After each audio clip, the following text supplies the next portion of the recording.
Alright guys, nandito tayo sa Monaco today. Tara, samahan mo ko. Gagala tayo. Okay!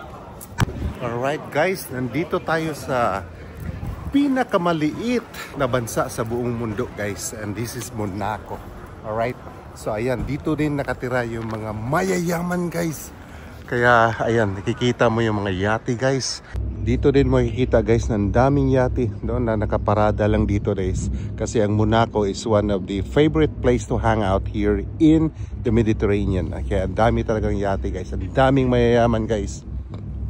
Monaco is known for the F1 racing guys. That's what they call Monaco Grand Prix.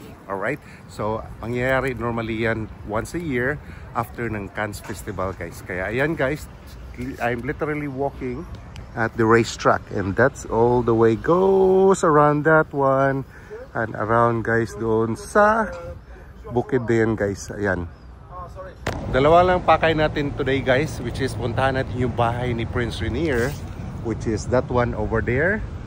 Okay, kaya mahaba tong lakaran guys, paakyat, kaya hihingalin na naman tayo. And the second one is punta tayo guys, we will try to buy a Starbucks kasi wala pa akong Starbucks cup dito guys sa Monaco. Ayan guys, nag-umpisa ng kalbaryo natin guys. Kaya taas pa ng lakarin guys. Grabe, hingalin naman ako nito. Ayan guys, steep talaga guys. Hangos. Anyway, you'll be rewarded with this view guys. Ayan, napakaganda ng pool na to guys. Alright.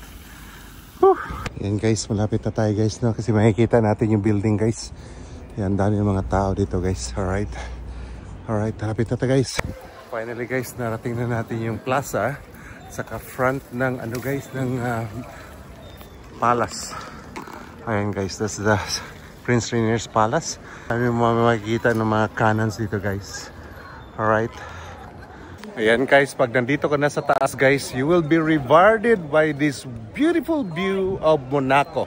Diyan mo makikita guys kung gaano kalaki yung Monaco in relation to France. Yung bundok na yan guys, France na yan. Saka yung mga likod-likod na street niyan guys, France na yan. Kaya ang liit talaga ng Monaco from there up to here. Ayan guys. Alright, this is Monaco. Ayan guys, finally nakababa na rin tayo. Imagine guys, ang taas ng inakyat ko guys. Grabe. This is one of the must visit place here in Monaco guys, kasi during the time ng ano guys, Grand Prix, puno talaga to ng tao guys. And they have a display of the F1 racing car on this site over here. Alright, last stop, Starbucks. Alright guys, so yung Nice is actually 30 minutes away guys from Monaco. Nice is actually in France. So ayan guys, that's Nice. So ayan guys, punta ka lang dyan guys, you have to wait for the bus. Ayan guys, Starbucks na. Tingnan natin kung may cup ba tayo mabili ka today. Meron nga guys, no? Yan, yes, France and Monaco. Alright. Nabili ko na guys. It cost like 22 euro guys for this cup. Alright. Okay, let's go back to the ship. Guys, so finally nakabalik na tayo dito sa pier. At ito po yung barko ko, Silver Ray of Silver Sea Cruises. So ayan guys, maraming salamat for coming with me in this very short tour of Monaco. Marami pa tayong makikita guys. Hindi lang natin pinuntahan kasi ang layo. Akitin mo pa doon yung casino guys. Alright, but I will reserve it on the next video. Alright, thank you for watching. Merci beaucoup. Bye bye. See you next time.